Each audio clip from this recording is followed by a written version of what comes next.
Since you've been gone. Oh, we were a little ahead of that.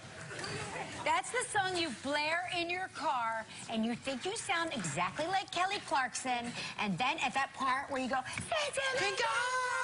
your husband turns the radio down, and it's just your off-key voice haunting the car. Right? It's so true, and it's such a great anthem, isn't it? It is an anthem. Hey, welcome, everybody. Good It's to see you Wednesday, guys. November 22nd, 2017. What are y'all doing here? They're coming. They're coming. Who's they? Your relatives. They're coming. They want turkey. They want dinner at 1 p.m. And they want it now. Wait, now, this is where we differ in the mealtime for tomorrow, for Thanksgiving Day. When we grew up in Atlanta, my mom would have it at 3:30, which I find to be so great, because when can you have a meal in the middle of the day and eat so much and then digest it by the time you've actually got to lay your head on the pillow? And you like to do it a little bit later. I treat Thanksgiving dinner like it's dinner. But it's very unpopular with most people. It's very unpopular in our house. People want to push it up? Oh, I've systematically moved it earlier and earlier, but I flat out refuse. I refuse to serve cocktails before 4 p.m. I'm like, I cannot have cocktails at noon and dinner at 1, or cocktails at 1 and dinner at 2, because that's lunch. That's called lunch. You're a great host because of that. I'm a little more clear about it. There's a great article in the paper. This is, psychologists are teaching us how to deal with our Thanksgiving nightmares, which is all of Thanksgiving. So they're saying that, psychologists are saying that there's a pressure on, particularly women, not as much men, but we expect more out of women as hostesses than our male hosts. There's a pressure on us to perform, to make like the perfect Thanksgiving feast. And at a certain point, you have to say, really, how important is this meal to me? What difference does it make if it doesn't come out perfectly? And what control do I have ultimately if that damn turkey is dry? And we can all agree it's usually dry. Right? And we have to release our fear of failure. Who cares if we fail? Who cares? Who cares? It doesn't mean we're bad. And we have to stop with this social expectation on the ladies. Let the men carry the burden for a change. Yeah, well, no, listen, I have deep fried the turkey. It has caught on fire, and I've ruined the entire meal. It's really? just, yes, I need the psychologist. I need to spend time with the psychologist after the incident. They have actual, like, Thanksgiving specialists, psychologists that specialize in Thanksgiving, which I did not know, and I may invite one to dinner. Toxic family dinners. They're saying it's important to know yourself and know your family and family relationships and the patterns that they fall under. Like if you have a sibling relationship where one sibling doesn't get along with another sibling, maybe not seat them next to each other. And the knives and the wine. Too many cooks in the kitchen. When the lady of the house says, "That's okay, I don't need your help," she means it. What she's saying is, please get out of the kitchen. Or if you insist on being helpful, stick around and clean up the dishes.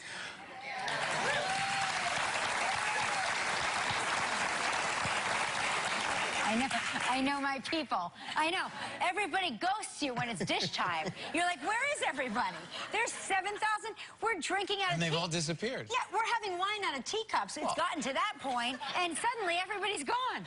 It's the tryptophan. Everybody gets so tired after having their turkey. The tryptophan kicks in, and they've got to immediately lay down on the floor. And at the end of the day, and I'm going to put my own twist on this, they're saying it's the pressure of pleasing everyone. I say, please yourself.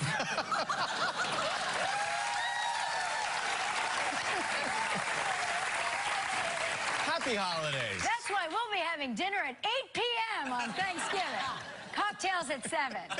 Hope you can join us. Gillen, put this show in my backpack. I want to send it to all of our guests that are coming for Thanksgiving tomorrow. Make sure that they've seen the rules and how she's going to please herself. That's right. But speaking of the tryptophan, it's kind of a myth that the turkey has so much tryptophan that it makes you fall asleep. They say chickens actually have more tryptophan than the turkeys do. No kidding. So it's, yeah, so when everyone disappears and not doing the dishes, it's because they've overeaten and had too much Mike's Hard Lemonade. That's what I think. I never associate like being, because when you have a turkey sandwich, do you immediately fall into a coma? No. Only on Thanksgiving. Only on Thanksgiving. When the dishes are in the kitchen. It's really the overeating of everything that causes people to fall asleep, I think. You know, this whole conversation's making me very happy. I'm not spending Thanksgiving with any of my family tomorrow. I know. We're just fleeing town. I know, you're fleeing. Cowards. We're doing couples Thanksgiving. You cowards. What are you gonna do when you look around the table and you go, okay, everybody, what's one thing you're thankful for? Which is a game we can all agree we all hate at this point. Right? Everybody's like, Kelly, what are you thankful for? I'm like, I'll be thankful when this is over. But Sheila, you're excited about your Thanksgiving with everybody, right? Oh, she's always excited about Thanksgiving. Yeah, you are. Gelman, are you controlling Thanksgiving this year? I mean, come on. You know, I split it with my mom. She does most of the cooking, though. I love to cook Thanksgiving, but we all do together. It's a big group. Of course, it's a perfect Thanksgiving. No one fights, they're all dressed well, And everyone's shirts tucked in. Do you strangle your own turkey, or do you have it professionally No, strangled? I buy a farm turkey. Yeah. Oh, you And do you buy the do it in the oven? Do you grill it? Do you No, fry I do it in the oven. I try to brine it. You brine it. Oh, the salt of the brine is the best Listen, part. I brined my turkey one year, and I followed the instructions exactly the way Martha Stewart told me to. And by told me, I read it in her cookbook. And I brined it exactly the way she said to do it. And it was one of those cockamamie years. My oven, I did not realize the back of my oven was not firing. So only the front of the oven was cooking. And I had a... Oh, no. Everybody arrives, and the front half of the turkey is cooked, and the back half of the turkey... Sashimi. ...is raw. Oh, Yeah. that's, yeah. So basically, we wound up taking the cooked half of the turkey, slicing it, cooking it like through to completion, and then while we were eating the first half of the turkey, the second half of the turkey was cooking. There's an and the intermission front half part of the, it was like a nightmare. It was, I'm gonna add it to this psychology list. What to do when it all falls apart. So as you can see, this time of year, Kelly's favorite. It's my favorite. Thanksgiving. I can't wait for Christmas. Yeah. I like Christmas. And the New Year. I like Christmas. I like Christmas. I was Thanksgiving, I'm still like always, you know. You're hustling. I was reading that for Thanksgiving, it is the busiest day of the year for plumbers. Plumbers are called the most on Thanksgiving Day. Think about what that means. Right? And that could be either for the drain or for the drain. Right? People eat too much, they stuff things, they dump their food in the toilet, you know. That's it. That's what that must be it. When I cook, they dump the food in the toilet, and that's what clogs up, and you got to call them. Yeah, but it is true that when you're draining the fat from things, you have to make sure you put it in a separate, you know this, ladies, men, I'm sure some of you know this, but you have to pour the fats, the drippings, if you're not going to use it for a gravy, you have to pour it into either a can or a jar or something, because it will clog up your And then you sink put it drain. out in the woods. And you put it out in the woods. And then the bears come. Yeah. And the bears then get into the garage. Yeah, exactly. That's I learned the hard way, but not with Thanksgiving, with fondue. Yes. I dump my fondue oil. You make fondue. Yeah, well... You're a fonduing family. We're a fonduing family. I love that about you. That's what we do. The first time you told me that, I was like, those sea crests are onions. We're living in the 70s. You think you know about the sea crest, and then he says, we're a fonduing family, and I go, God, I just want to be a part of it. But you do the meat fondue. You don't do the cheese fondue. We boil the oil, and then you have to dump the oil it will clog up the drain. And so when I was growing up as a kid, every night after the fondue, about 10, 12, we would go out into the woods and dump the oil out. And then the squirrels and the raccoons and the aardvark, they would all come out of the woodwork to eat the oil from the fondue, and we'd run. There was a restaurant in New York City. I lived across the street from Le Bon Soup, and when I was like on a special like night, I would treat myself to the salad. It's a French restaurant. The salad and the cheese fondue, and they would serve you like crusty bread, and you put it on the spears, and you just like stick it in there in that cheese. That cheese was so magic. It was so magic. It was so magic. I'm so hungry right now. It's when you start fishing for that. So it reminds me when we do it. One of the rules of fun doing, and all you fondeurs out there, you know this, is you never eat the fondue right off of the stick if it's in the oil. You will burn the skin off the roof of your mouth and your lips. So I did about 6-7 years ago, and it was on Christmas Eve, and I could not do the countdown on New Year's Eve because I had the fondue burn on the roof of my tongue. No. I did it, but I was. It sounded like I was in cold. It was just a fondue burn on the roof of my mouth. It wasn't. It was 52 degrees outside, but I sounded like. Did you tell the audience that? No. You didn't tell them? No, I didn't. You guys were getting scooped from 5 years ago. I did. 5 years ago. I love cheese. As you know, there's always a big cheese plate at my house. There's always a cheese plate. My entire apartment is an excuse for a cheese plate to break out. It's weirdly true. Yeah. I've never been to your home without a cheese plate. It doesn't even, it could just be me coming over to drop off your blue cards or something, and there's a cheese plate out. I don't know where this comes from. I like cheese. Maybe I'm a mouse. Who knows? Who knows? I like cheese. I think we will make a fondue date, December 28th, 29th, 30th? Yeah, whatever. Whatever you want. Sometime over the holidays. You tell me. Good. I love it. That's it? Since you've been gone. Yeah, since you've been gone. Kelly Clarkson is here. Yeah. Should we sing that song to her? I mean, maybe after she goes. Well, let's all sing that song to her. She'll love it. She'll love it. She'll love it. We also have, I mean, he's on the hottest show in the world right now, Dustin from Stranger Things, Gaten Matarazzo. And now it's time for morning wake-up travel trivia. Here we go.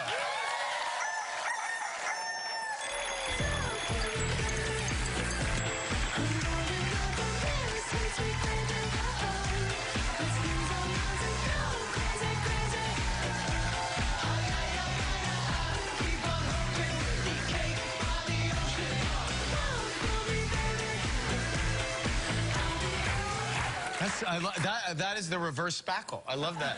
That was good. I liked it a lot. That's a fun dance. Alex Walton from Nescopec, is that right? Nescopec, Pennsylvania. Nice to have you with us. Good morning.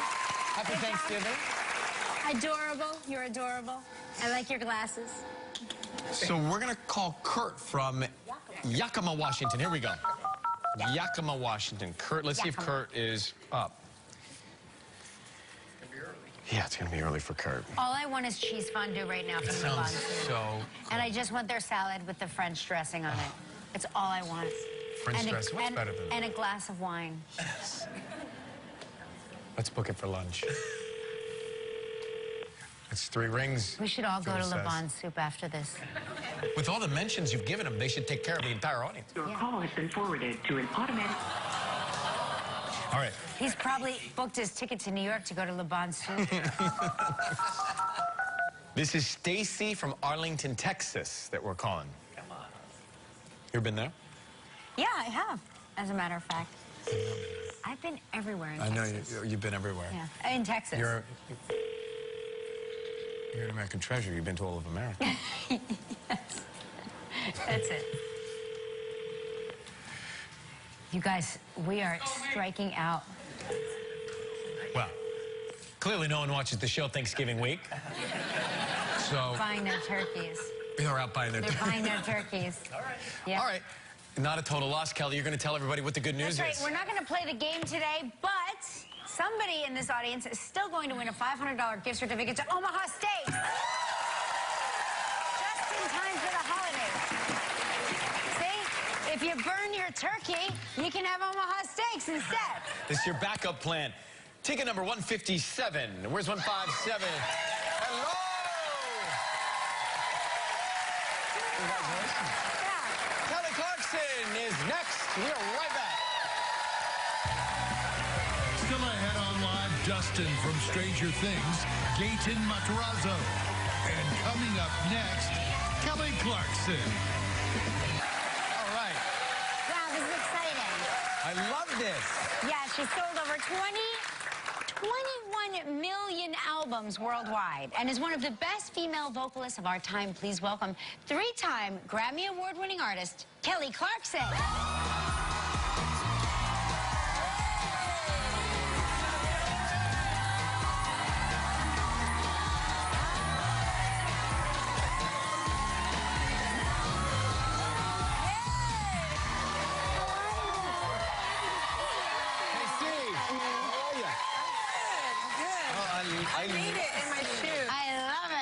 it's hard. I was like, those are good shoes, they're too. super cute. Yeah, but they're they really don't- cute. They don't feel like Nikes. I know, I'm sure. I'm sure. They're different. Hey, can you believe it? It's been 15 years I know. since you two first met. Not too shabby.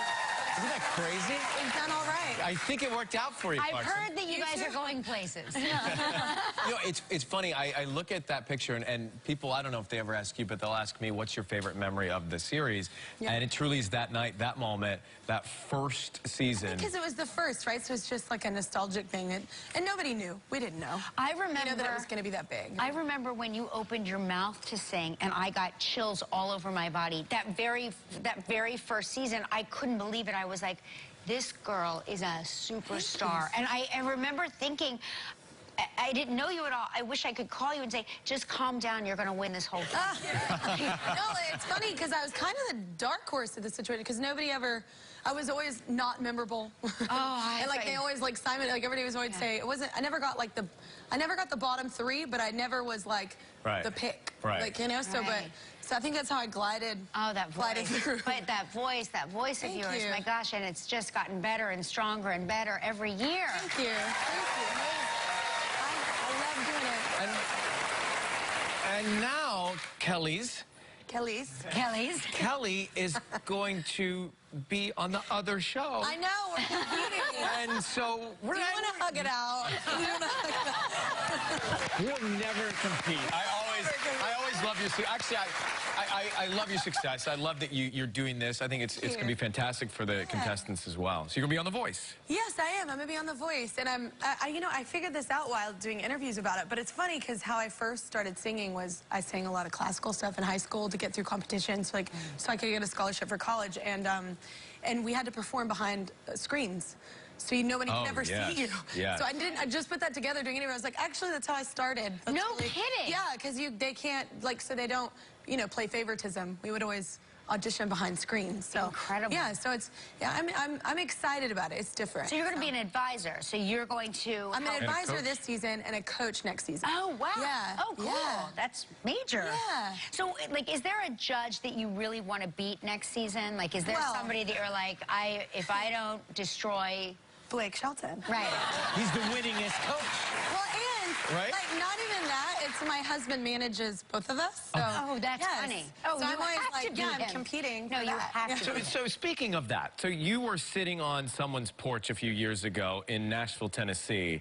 Over a decade. Yeah, I know where you're going. Yeah, yeah. And it dawned on you in that moment as you were sipping a glass of, I don't know if it was red or white It was red wine. Red. And Marion McCready. Yes. And you had the epiphany that this is where you're supposed to be. I did. She invited me over. I was having a rough time. It was like a little over a decade ago, and I was just very overwhelmed at the time. And she said, why don't you just come and sit on my porch with me? You know, you're going to come to Nashville, because I had to do something anyway. And she said, just come with me and sit on my porch. And I was on her porch sipping wine, and I was like, so this is my home. It's like, yeah, it felt so good. I loved it. Like, you just said the words sitting on her porch, sipping It was a wine, screened-in and I was porch. like, I want to go there. I know, and she has the most magical house. And it was just, like, from that moment, I literally moved, I think, right after that. Like, Oh, my from gosh. Texas, yeah. And I had to move, too, because in Nashville, it's awesome because it's a little like Texas in the sense of the people are similar, but, like, it's also a place you can work because it's Music City. So many people have moved there and really, like, just set up their whole lives and love it so much. Yeah, it's crazy. I think it's some crazy number, like 88 people a day or something move there. It's insane. Is that what, well, Meredith It's Seacrest just moved there. Meredith and Jimmy, my sister lives there now, too. She I'm loves telling it. you, it's so lovely. And we live right outside on the river. Like, we live like 30 minutes outside. So we're not in the Nashville traffic, which I know y'all are laughing because, like, New I York was like, and LA what's are like a lot of Nashville traffic? But I'm telling you, because it's not built to go wider, it's like, it's pretty intense in Nashville sometimes, I bet. So we live right outside, but it's beautiful. We love it. We're going to take a quick break. We'll be right back. More Kelly Clarkson after this.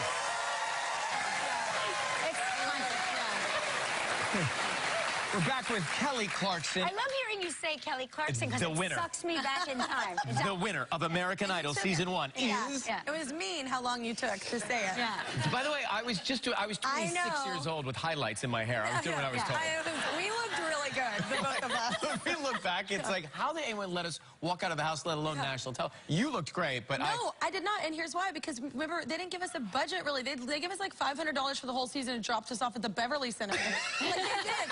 They were like, find some clothes to wear on national television. We were like, and then first of all, it was like pocket money now. Right.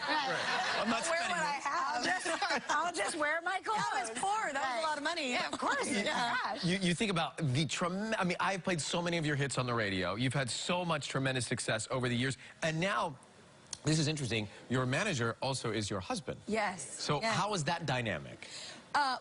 Well, there are debates. Yeah, it's interesting. We were all talking about it backstage. Like, there are people that said they could definitely not work with their husband. Oh no, we work well together. I mean, I think we're both we both think we're right all the time. That's interesting. Yeah.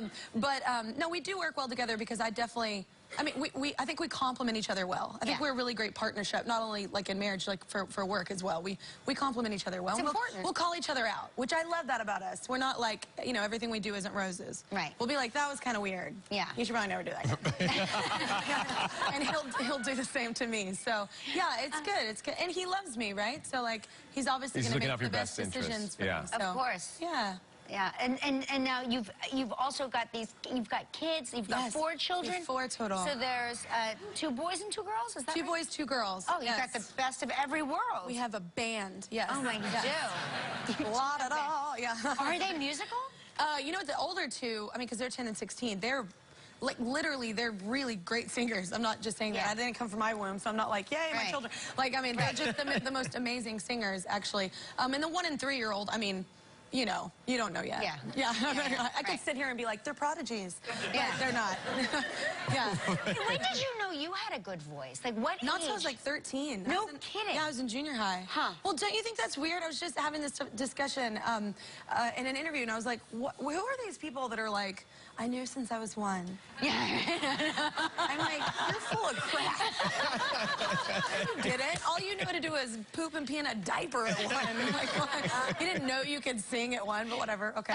I'll let you live out your dream. I didn't know until I was 13, and somebody said, hey, you sound good. Something. And I was like, oh, okay. Right. Yeah, you have a seamless, soulful, amazing voice. You were talking about the band at home. What do you guys do for Thanksgiving? Do you have a tradition?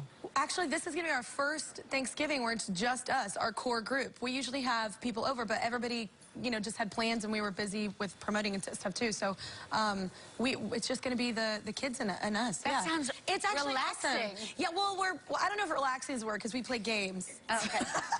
So are your games it gets mean? heated. Do you play mean games? No, we get mean while playing games. Not mean. Right. We get really heated. We're like, it's not on a 6, it's on a 5. Like, it's like you're playing like the game of life, and not the best example of an adult. We're going to take a break. Kelly tells us why she thinks her new album is her best album to date right after this. Tomorrow. Is that the worst part of my personality? Oh, I'm so competitive. We're still talking about competitive gaming on Thanksgiving. Maybe it's a Kelly thing. We're saying we're so competitive that anytime there's like even a fun competition, it turns dark real quick. I'm like, why didn't you guess that? You're so dumb. I'm like so not likable. So this new album is you have said that this is truly, finally who you are and your best today. I mean, I've done I feel like a really good job compromising along the way of making sure that I'm proud of the end product. But I will say this is my first album that's 100% I think what people expected after I won. Yeah. And all I did was sing soulful pop songs the entire time. Right. So yeah, I think it's kind of what they expected. What's interesting, you're in such a happy place in your life right now. Girl. And you're making your best music. A lot of people in music say they can't write unless they're at the lowest depths of suffering and misery. You know what? That is true sometimes I know, we're so dramatic. We're all thespians.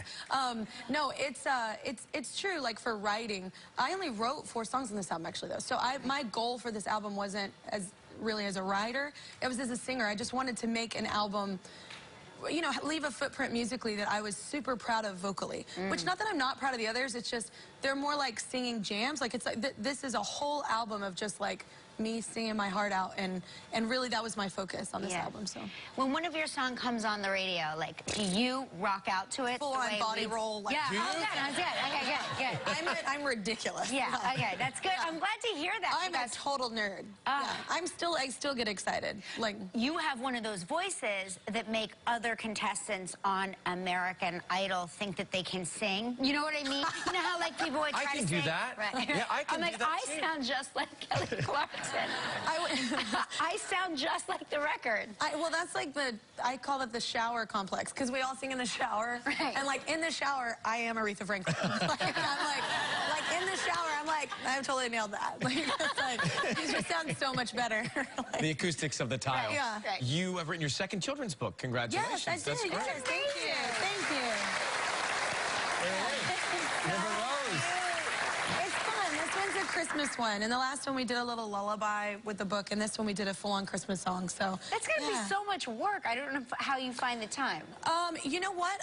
It's actually nice. It's a nice change of pace, because it's a completely different, you know, the meter in which you write a children's book is completely different, obviously, than a song. So it's nice. It's different. And I actually enjoyed writing. Like, I'm already working on this, like, young readers vibe, too, for something else. But, yeah, I really enjoy it.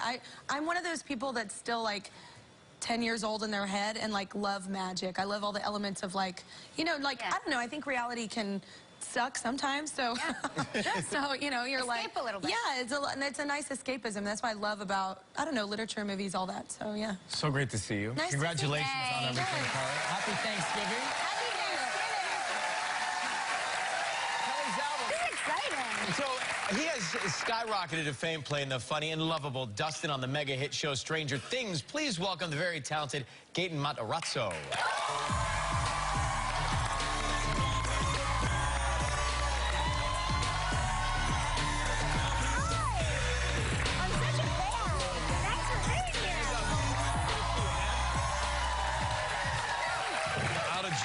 He's a fellow Jersey. That's what I was going to say.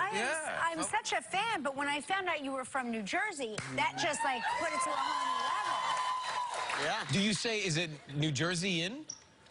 What do you say? What no are clue. people? Jersey in. Yeah, all right. We just say, Yeah, I'm from a town called Tuckerton, and so we just say Tuckertonians. You're Tuckertonian. Yeah, are you from, is South Tuckerton Jersey. South Jersey? Yeah, South Jersey. Mm-hmm. How Near Long Beach Island. Yeah, of How course. old are you now? 15.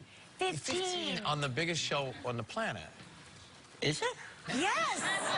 Didn't you hear about all the binging? Didn't you hear about people that binge watched every single episode in the first, 10 hours it was available? Yeah, I'm one of them. Yeah, you did too. Yeah, I tried. Does it I tried. Does I was it busy. scare you the way does it affect you the way it affects us? You know what's happening. Yeah, you know what's happening, but you don't really see what it's going to look like. Because, I mean, they say, like, they try and film in chronological order. They never do. Yeah. Right. It's like you can film, like, you can film a scene from, like, episode 7 and then go and film something from episode 5. Like, there's really no consistency, and so you don't really get the full story and the full impact of it. So when you watch it, it's really exciting, and it begins to make more sense when you see it all together. Yeah, it makes a lot more sense. What did you do you started very young, I'm assuming, to get this role at 15. What was your first role? My first role, I got it when I was 9 years old. It was in Priscilla, Queen of the Desert on Broadway. Oh my Palace gosh. Theater. You're kidding. I was in that. Oh, I got a picture of it. Oh, yay. That's adorable. There he is. Yeah, and then after that, I did 2 national tours. I did one with the Radio City Christmas Rockettes. Yeah. I did Les Mis, which I've been auditioning for since I was 7 years old. Hey, look at that. I mean... And then after I did the tour of Les Mis, I brought it to Broadway when it was revived a couple years back. Unbelievable. So you are an acting kid. Do you have acting siblings? I have 2 is this siblings. a family craft? Yeah, I think so. My older sister, she's 19.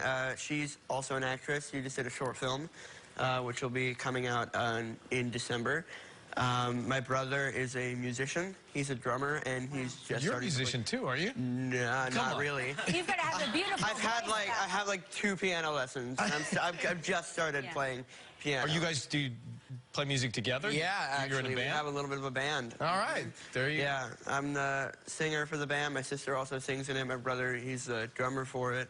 We have a couple friends in town that play guitar, and they're very good. So is there like, does this is there somebody that you inherited this from? Like, do your parents sing? My mom was a singer. Oh. My mom was a singer, and she did a little bit of theater in high school and college and everything. My dad is not. Or singer. Right. He's a sports guy. He's a But sports he doesn't guy. know that yet. He's a sports guy. And he was very disappointed when he found out that none of us were going to be athletes. None of us. We all kind of started out as athletes. Like my brother, he lasted the longest. Like he just finished playing basketball. He's 14. He actually just had his 14th birthday, and he's 5'10". Oh, wow. I don't know where he gets it. Yeah. 'Cause my family is short. We're short people. There's always like some recessive tall person gene somewhere that affects somebody. None of us We got can't it. find so we ours. don't know where ours is. Still on the We're still international looking. search for that. We're waiting. But I would assume, like, you get this show, Stranger Things, and I would think that would put you into another stratosphere. Like, you must be experiencing very cool things right now in your Oh, life. yeah. Definitely. What's the coolest thing that's happened to you? Coolest thing? Yeah. Well, Besides this moment right Besides now. this one right here. I went to the White House and met President Obama. Oh, wow. I did. What was that like? He was so cool. He's such a nice guy. Yeah. And so Yeah. when he walks into the room, what do you say? Like, you're... Yeah, they actually had us like waiting in a line to go into a room where he was. Okay. So like there was like a ton of people there, people in suits and stuff, and so we're waiting outside this door, and so that's when this guy in uniform calls us in. Yeah. Like announces us to the president, and he says all our names. It was crazy. So we walk in there, and he just turns around. And there's President Obama right there, and so he shakes our hands. He's like, "I'm a fan of the show and everything." That's gotta be I know he watches amazing. the show. He watches the He show. watches the show, which is crazy. Isn't it amazing, right? So he's like working all day being the president. Being the president. And then on the off hours, he's like, I think I'll binge watch Stranger Things. Right? And that's Yeah, amazing. It's weird. It's weird. The Joint Chief is on the phone. You know what, though? The next episode already started. next episode Tell him to hold. Put him on hold. We're going to take a quick break. Gaten tells us how the part of Dustin and Stranger Things has changed for him when we come back.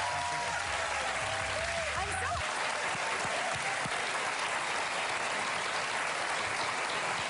I love this show so much, as does Ryan. What I want to know is, since you were born, what year were you born? 2002. 2002. See, you didn't even know how awesome the 80s were. I had an idea. Who told you about how awesome the 80s were? Your parents? My parents. Yeah.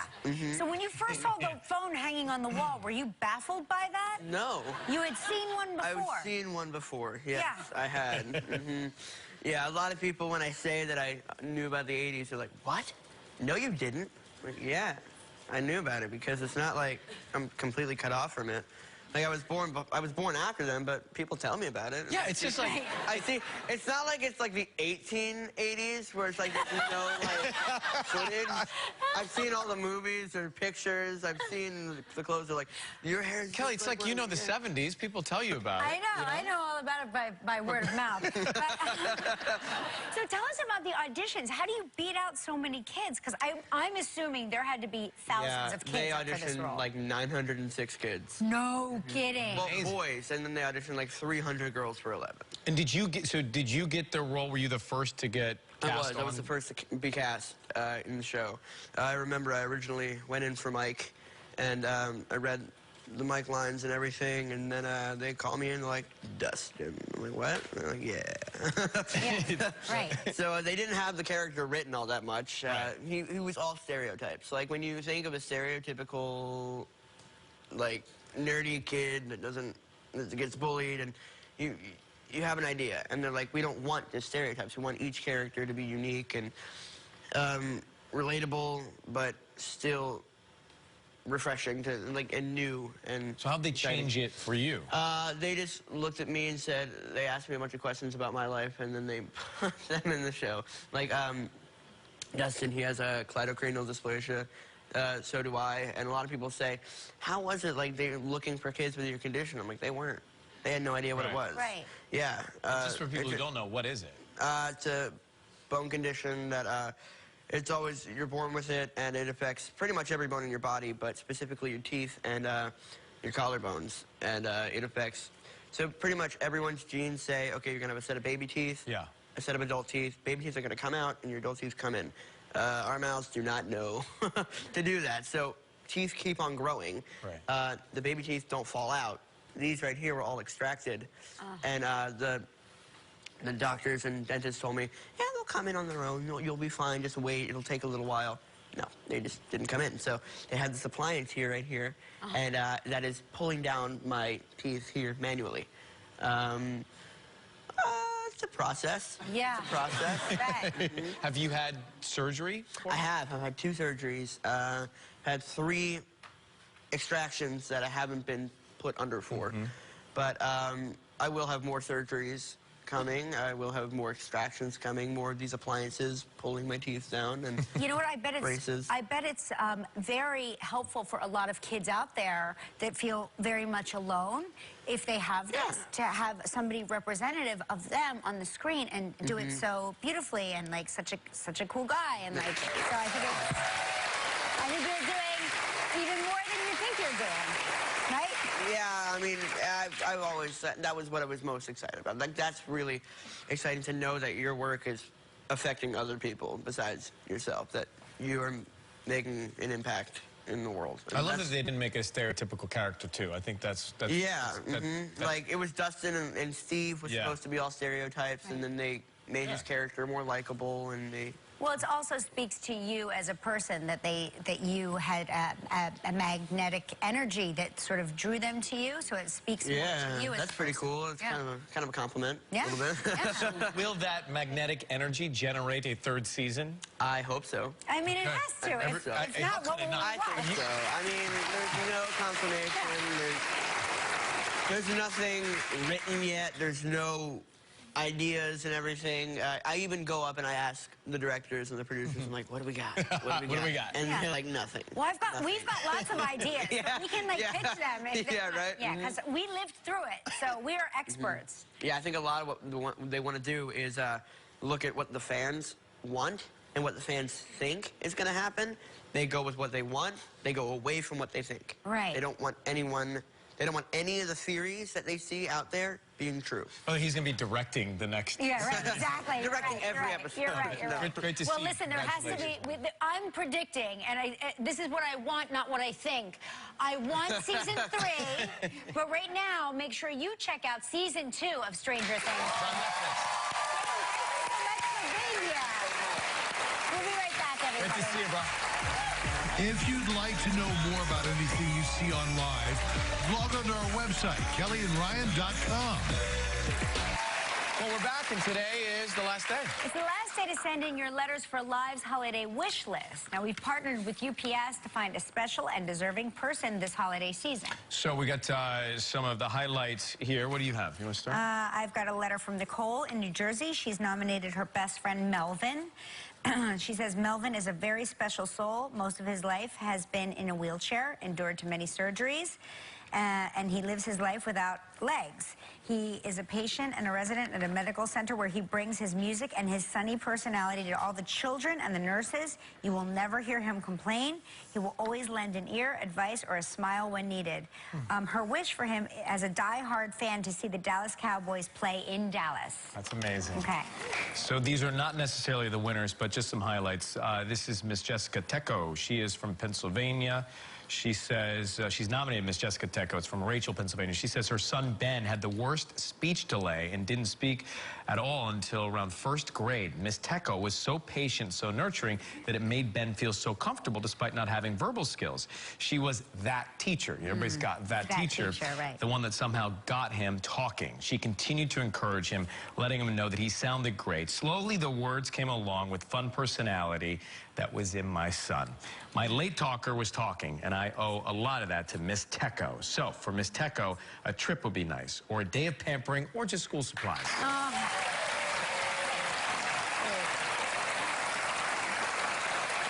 If you want to enter Live's holiday wish, go to our website, Facebook page as well for all the details. Yeah, and on tomorrow's show, Trevor Noah will be here. Anna Kemp is on the show, and have a happy, wonderful... have a happy Thanksgiving. Enjoy it.